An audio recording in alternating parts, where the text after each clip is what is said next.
¿Cómo saber si tu hijo es virtuoso o no es virtuoso? Te lo digo ya, tu hijo no es virtuoso. Y vos me dirás, bueno, pero entonces ¿para qué me voy a seguir mirando el video? Muy simple. Te digo que tu hijo no es virtuoso porque las virtudes toman tiempo en adquirir y se requiere una cierta cantidad de vida, digamos. Pero no es que tu hijo no sea, que por no ser virtuoso no sea bueno, no. Vamos a definir lo que es la virtud y después vamos a ver cómo se adquiere una virtud para que podamos educar en las virtudes. Esto es un tema que a mí me ocupa y preocupa en estos últimos días, hace meses, y bueno, es que estoy hablando de ese tema últimamente. Entonces quería compartir con vos algunos de mis pensamientos sobre el tema. Primero, ¿qué es una virtud? Una virtud es un hábito o predisposición que me lleva a hacer el bien habitualmente. O sea, es un hábito bueno.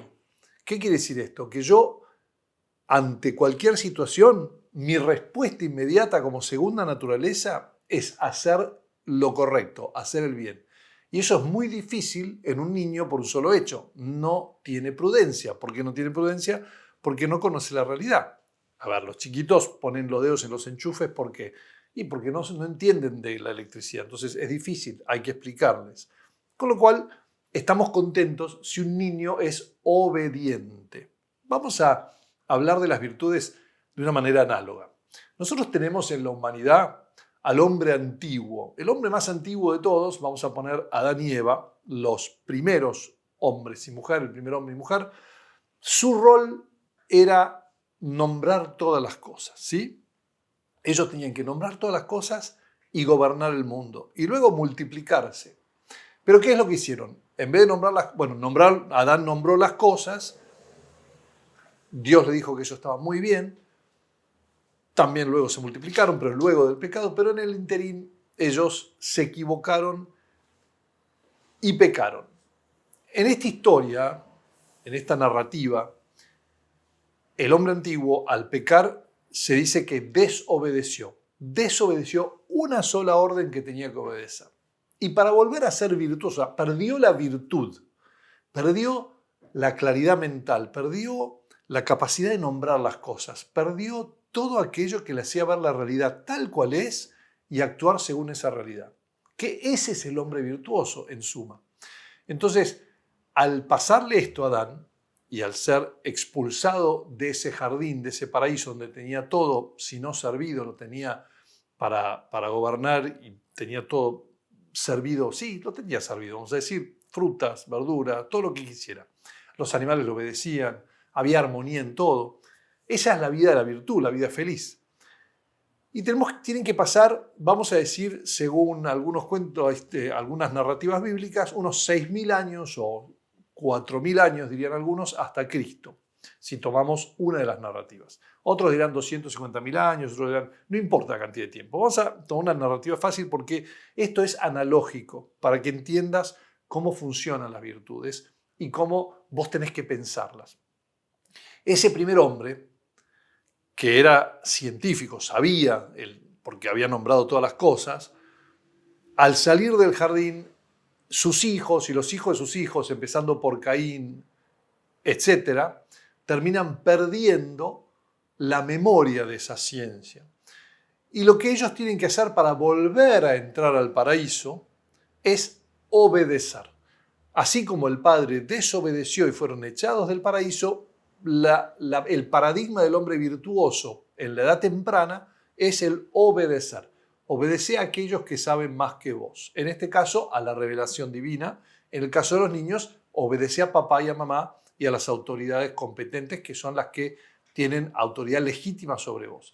Y esa obediencia te va a llevar a volver a aprender aquello que has olvidado. Por eso, por ejemplo, las didascalias o, si quieren, los fundamentos de las reglas monásticas, tanto la regla del desierto, la regla oriental, como la regla de San Benito, como regla occidental modelo, hablan de didascalias o de puntos que uno va conquistando, por así decirlo, o aprendiendo, incorporando uno mismo, para, dicen el mismo San Benito, y para que recobres por la obediencia lo que perdimos por la desobediencia. Entonces la misma regla de San Benito comienza con las palabras: escucha, hijo, con el oído de tu corazón. Recordemos, el corazón es donde se toma una decisión voluntaria, libre.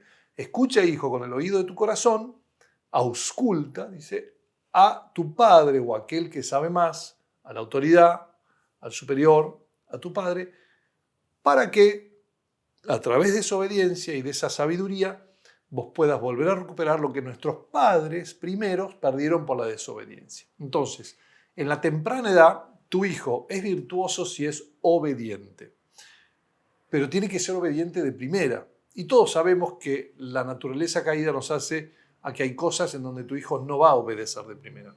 Si vos a tu hijo le sentás enfrente de una PlayStation, lo más probable es que te diga: espera, mamá, que tengo que terminar el juego, espera que estoy por ganar, espera que estoy por superar un récord, espera. A comer, ya voy. Si tu hijo es lector y no juega a la Play, está buenísimo. Pero claro, puede ser que sea lector y diga: bueno, espera, mamá, tengo que terminar el capítulo, o la página, o el párrafo, y no voy. Eso no es virtud todavía. Es un proceso de cuanto más rápido obedece, más cerca está de esa virtud de la obediencia. Y esa obediencia le va a ir formando las bases para la prudencia para él.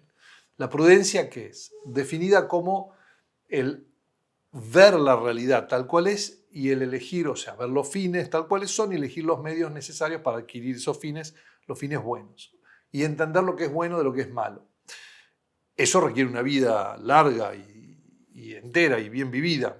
Yo no puedo decir que soy un hombre prudente todavía, tal vez alguna vez llegue a serlo, pero me he equivocado y me sigo equivocando a diario. Entonces, de alguna manera, la prudencia es esa virtud cardinal que vamos a tratar en los siguientes videos. Vamos a tratar las 4 virtudes cardinales: la prudencia, la justicia, la fortaleza y la templanza. Y el niño no tiene capacidad de ser prudente porque todavía no tiene uso de razón propiamente dicho, está en potencia.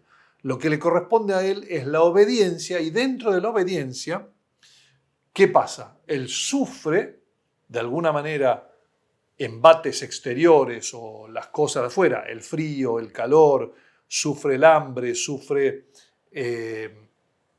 las discusiones con sus hermanos, por ahí sufre que le quiten un juguete, una cosa, sufre gritos, retos, etc. Y va forjando ahí su fortaleza en una paciencia. Va generando una paciencia porque va forjando fortaleza, pero fíjense que si él no está acostumbrado a obedecer, mucho menos va a querer sufrir en estas cosas. Cuanto menos obedezca, menos dado va a ser paciente.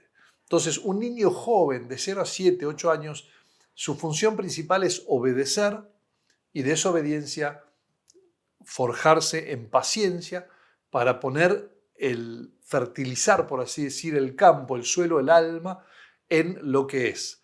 Comenzar a ver lo que debe ser, lo que es bueno y lo que es malo, qué es lo bueno y lo malo, aquello que mamá y papá me dicen que es bueno y malo.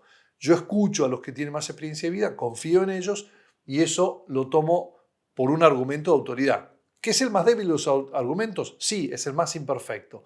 Pero es un argumento que lo necesito de base porque es mi hipótesis. Incluso un científico tiene que tomar algo que dijo otro científico como hipótesis de base y después probar si eso es cierto o no es cierto. Excepto que en las virtudes, más que probar, la experiencia de vida nos va dando la verdad, por así decirlo. Nos va diciendo: eso es cierto, pero con estos matices. O no siempre es cierto, o a veces es cierto, o siempre es cierto, o lo que fuere. Y por otro lado, voy forjando una fortaleza interior. Estas son las 2 virtudes principales que tiene que tener cualquier niño para avanzar en la vida. Y la fortaleza se divide en las cosas que yo sufro de afuera y las cosas en las que me embarco hacia adelante. Las que sufro pertenecen a la paciencia propiamente dichas. Y la que me embarco hacia adelante pertenece a esa audacia, optimismo, ese aspecto de la fortaleza. Uno es pasivo, paciente, es perseverante en ese sentido, de que no importa lo que me tire, yo voy a seguir adelante, me la banco. Y el otro es audaz, optimista, quiero lograr algo grande. Y ese es el que nos va llevando de etapa en etapa en crecimiento hacia adelante. Los niños van encontrando, al principio quieren conquistar, no sé, un juego y lo conquistan y luego ya están aburridos, quieren algo más, luego quieren aprender a jugar al fútbol o al rugby, y cuando quieren jugar al rugby quieren ganar un partido y luego quieren ganar un campeonato, y así va el hombre siempre con audacia y perseverancia yendo hacia adelante y sufre los embates que forjan su fortaleza. En el medio empieza otra edad, que ya no es tanto de la obediencia, porque es una edad que ya sí el chico tiene el uso de razón. Y al tener el uso de razón, tu hijo comienza a cuestionar cosas, comienza a pensar si esto es cierto o no es cierto, y a discutir. Y eso está bueno, porque es parte de devenir un ser humano perfecto. Porque el fin de la vida de las virtudes es justamente hacer de nosotros seres humanos perfectos, o sea, perfectamente humanos. Quiere decir que seres lo más humanos posible significa como era Adán y Eva antes del pecado. Perfectos. Lo más posible, lo más cercano a ese objetivo. Voy hacia allá con estas 4 virtudes, agregándole las 3 teologales de la fe, esperanza y caridad. ¿Y qué es lo que ocurre? Yo me doy cuenta que tengo un cuerpo, que yo actúo, o sea, los embates de la fortaleza me duelen en la carne, me duelen en el físico. Es como cuando yo hago ejercicio y tengo una imagen mental del hombre fuerte. ¿Qué ocurre? Tengo la imagen mental del hombre así y digo, bueno, la pongo en la heladera, la pongo en el gimnasio y digo, todos los días tengo que correr, hacer esto, levantar pesas, bajar pesas. Y voy generando esa idea de físico y la voy logrando que me duele en el cuerpo. Tengo un cuerpo y ese cuerpo tiene apetitos.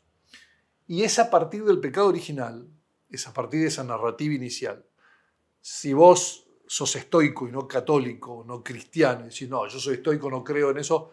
Los estoicos creían en el mito de Pandora. Pandora, que es explicar que el hombre al principio cometió una hubris o un pecado en contra del dios Zeus, y esa hubris le logra que todo el mundo se la revele. O sea, él tiene dolores de parto, tiene sangre, sudor y lágrimas, que son las 2 maldiciones, por así decir, que se le da al hombre por el pecado. Trabajarás y la tierra se te va a resistir, vas a tener que ganarte las cosas con dolores, con dolor y con esfuerzo y con el sudor de tu frente, y las rosas te van a sacar espinas, y a la mujer tendrás dolores de parto y querrás dominar a tu marido, pero él te dominará a ti. O sea, tendrás añoranza por tu marido, que ya no lo llama esposo, lo llama marido. Esto es interesante porque cuando Adán y Eva eran esposos, tenían un amor esponsal, quiere decir, era una especie de partnership o sociedad en donde ambos se complementaban perfectamente y en una dignidad enorme hacían uno. Cuando uno dice marido, el devenir de la palabra marido, les aviso, procede de una antigua palabra hebrea o aramea que significaba macho y se utilizaba para el macho, no sé si de las cabras o lo que fuera, que era el macho o el machito. Entonces la mujer adquiere un macho y ya no es más un esposo. En un cierto sentido, el cambio de la palabra que nombra las cosas te va mostrando que algo fundamental cambió en esa relación inicial. Entonces, la remamos en dulce de leche durante miles y miles de años hasta que llega la encarnación, llega el prototipo, el hombre ideal, llega Cristo, y nosotros tenemos ahí la gracia de volver al origen, volver al principio en las virtudes también. Entonces, yo veo que mi cuerpo, en esa remar con dulce de leche, le duelen las cosas y tiene un montón de hambre y apetito, quiere comer un montón, quiere dormir un montón, y cuando descubre su sexualidad tiene una atracción desordenada, o si se quiere, concupiscente de la carne. Esa concupiscencia es desear la carne, los placeres de la carne por sí mismos y no como un medio hacia un fin mayor y superior. Esa concupiscencia se da en la carne, se da también, entra por los ojos, porque los ojos es el órgano, es el sentido que más influencia al hombre, al alma del hombre, y el hombre, al hacerse fuerte, musculoso, como les dije, al completar ese programa de gimnasio, empieza a decir, che, yo soy poderoso, yo puedo. Se llama la concupiscencia de la vida o del poder de la vida, que es el hombre que empieza a querer vivir sin Dios. Es Caín que al matarlo a Abel dice, me olvido de Dios, no creo más en Dios. Entonces Caín deja de mirar para arriba y empieza a mirar para abajo. ¿Y qué es lo que hace Caín? Empieza a hacer inventos científicos, empieza a hacer cosas, máquinas, empieza a hacer, dice la Biblia, que eran muy ingeniosos en cuanto a la materia. que es algo que también dominan el tema de la materia, preocuparse por la materia es algo que también domina, si querés, en la tradición católica, los ángeles malos, es la materia, es lo que preocupa al hombre que está preocupado por las cosas de acá. Pero el hombre virtuoso a la materia la toma como algo necesario que hay que dominar, pero ¿para qué? Para un bien común. Entonces llegamos a este hombre que dice, tengo que dominar la materia, pero la primera materia que se me revela es mi cuerpo. Hay dos escuelas en la antigüedad. Entonces, una dice, yo no puedo con mis pasiones, no puedo con mi cuerpo, no puedo. Y la verdad que estamos acá un corto tiempo y la vida es bastante miserable, entonces tratemos de tener todos los placeres del mundo y son los hedonistas, que viven para el placer, la sexualidad, el sueño y la comida y viven para el placer. Y se dan cuenta que eso no los lleva a una felicidad, pero bueno, ahí está el tema. Por otro lado tenemos los que opuestos a estos dicen no, el problema del cuerpo, el cuerpo se domina justamente evitando todo placer. Hagámonos a la idea ya de que los años que vamos a vivir los vamos a vivir sin placer, porque si yo siempre estoy buscando el placer, me voy a quedar corto y voy a tener un problema. Esto dijeron los románticos hace no tanto, en 1840-50, con Schopenhauer y compañía. Por eso se llamaban los pesimistas filosóficos. Pero los griegos lo dijeron primero y se hicieron estoicos. Y el estoico, ¿qué hace? Trabaja su cuerpo para que sea perfecto, para que ese cuerpo pueda hacer todo lo que él necesita sin sufrir. El estoico no busca los placeres, pero tampoco es tonto y no quiere tampoco sufrir de más. Pero sí está dispuesto a sufrir, a templarse, a hacerse fuerte, para poder dominar y decir, bueno, el hombre, los placeres de la mente, de la cabeza son los que cuentan. Entonces el estoico es el que se banca todo, el que aguanta todo y que nunca se queja. Eso tampoco es humano, no es como nos creó Dios. Entonces tenemos los estoicos y los hedonistas, dos escuelas, si se quieren, o pensamientos separados. ¿Cuál es la idea? La idea es la templanza. La idea es moderar los apetitos concupiscibles. Empiezo a decir, che, mi cuerpo es fantástico, porque mirá, yo puedo jugar al fútbol, al rugby, puedo divertirme, puedo saltar, puedo hacer paracaidismo, puedo escalar una montaña, pescar, coordinar, pintar, puedo hacer un montón de cosas. Pero si yo me dedico solo a eso, lo que me va a pasar es voy a terminar perdiendo el tiempo y no voy a lograr otra cosa. Entonces, ¿qué es lo que ocurre? Empiezo a desarrollar la templanza. El joven empieza a decir, bueno, tengo que desarrollar esa templanza porque el adolescente sufre un montón de esto. Tiende hacia el hedonismo, por así decirlo. Por eso es importantísimo en esa edad ponerlos en deportes como el rugby, el fútbol si es en serio, o cualquier tenis, o cualquier deporte que es en serio, que se tome en serio y competitivamente para que ellos puedan posponer placeres para poder ganar un campeonato, jugar un partido, hacer cosas y educarse en esperar al momento justo. Esto es una preparación de vida para el momento en que el hombre desea casarse, desea devenir de este cowboy, este jugador, este hombre que sale a la guerra, incluso de guerrero, a ser amante. Y acá llega entonces la otra virtud, si se quiere, que es la justicia, que es dar a cada cual lo que corresponde. Entonces él, habiendo sopesado todas las opciones y viendo que a este corresponde tal cosa, que a un perro hay que tratarlo así y demás, ahora mira a una mujer y la trata como una dama, como una mujer, como se debe tratar a una mujer, y desea casarse y hacerlo justo, o sea, ser un padre. Ese padre de familia va a devenir en un rey. Si se quieren las palabras de John Eldridge, deviene en rey, guerrero y rey es amante, guerrero, amante, deviene en un rey y reina en su pequeño reino que es su familia, su hogar, su trabajo, sus cosas. Y así las virtudes se van desarrollando. Esta historia, que termina con ese rey ya siendo viejito y de pelo blanco como yo, pero con mucho más sabiduría, termina siendo un sabio. Ese rey eventualmente le da consejo a otra gente joven o a sus hijos jóvenes, es el sabio que da consejo a futuros reyes. Y así vive la humanidad. Entonces vuelvo a la pregunta del principio. ¿Me entendés por qué te digo, tu hijo no es virtuoso todavía? Si es niño, no es virtuoso. Si tiene 20 años, puede ser que tenga muchas virtudes, algunas virtudes, pero no todas. Porque toma una vida, una experiencia de vida enorme. ¿Y por qué queremos que nuestros hijos sean virtuosos? Y porque de nada sirve enseñarles el ABC, enseñarles la matemática y hacer los grandes científicos si son gente que no es virtuosa, que no es buena. Una característica de la virtud es que nunca es para mí mismo. Todo esto que yo dije no es un desarrollo para perfeccionarme a mí mismo, sino que el ingrediente es que aquel que se perfecciona tiene la naturaleza de persona. Quiere decir que cuando yo les dije que me perfecciono como ser humano, me perfecciono como persona. Y la persona, nos dice San Juan Pablo II, Ratzinger, y nos dicen los personalistas, y nos dice Aristóteles también, está en relación con otro. Es un ser político, con lo cual mi vida de virtud tiene que estar necesariamente dada al otro. Yo no puedo adquirir una virtud si no tengo otro al lado, porque no la puedo ejercitar. Y en el momento en que la ejercito con otro. Con lo cual yo necesito a otro para perfeccionarme. Quiere decir que ese otro forma una parte integral de mi vida. Entonces, ¿es virtuoso tu hijo? Vamos a ver. ¿Reconoce que está en una familia y que hay otros? ¿O es el mío, mío, mío, mío, yo primero?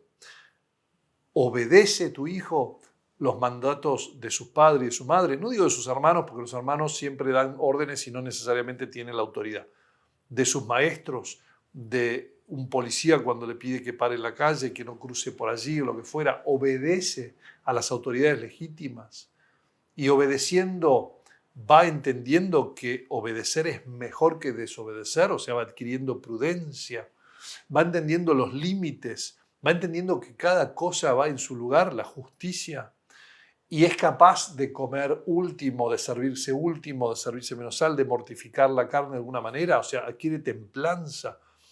Eso es un hijo que va hacia la vida de la virtud.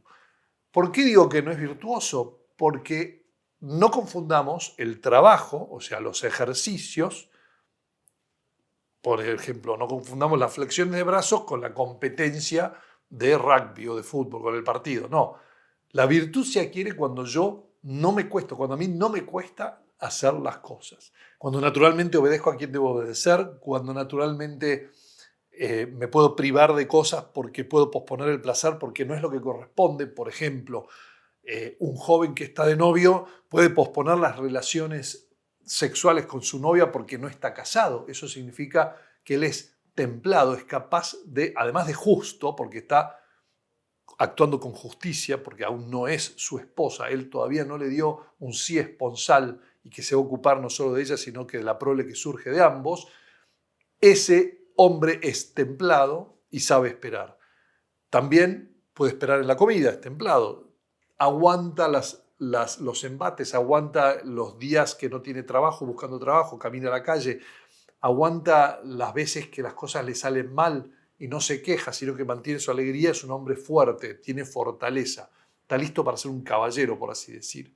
Y es justo en cuanto a que hace las cosas que debe hacer en cada momento. Y es prudente, cuando mira la realidad dice, esta es la realidad y no otra, y estos son los medios justos.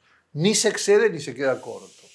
Ese hombre es capaz de la magnanimidad. Entonces, habiendo hablado de estas pequeñas cosas, es como una pequeña introducción para decir, ¿cómo sé yo si soy virtuoso? Bueno, lo más probable es que no seas virtuoso, pero que estés en el camino de la virtud si estás trabajando las 4 virtudes. Y te voy a dar una gran noticia.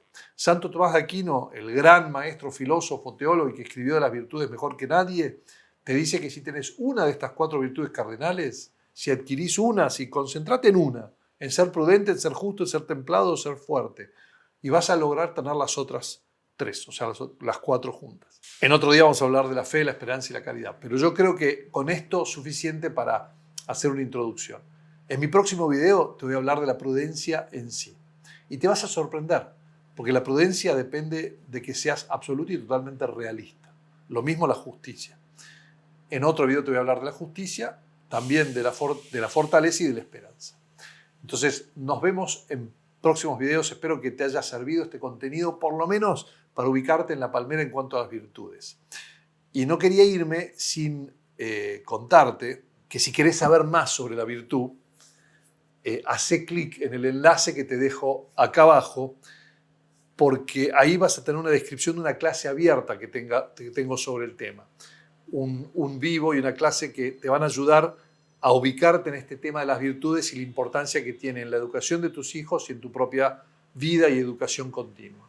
Así que si querés saber más, hacé clic acá abajo y nos vemos en ese video. Y si no, nos vemos en el video cuando te hable sobre la prudencia.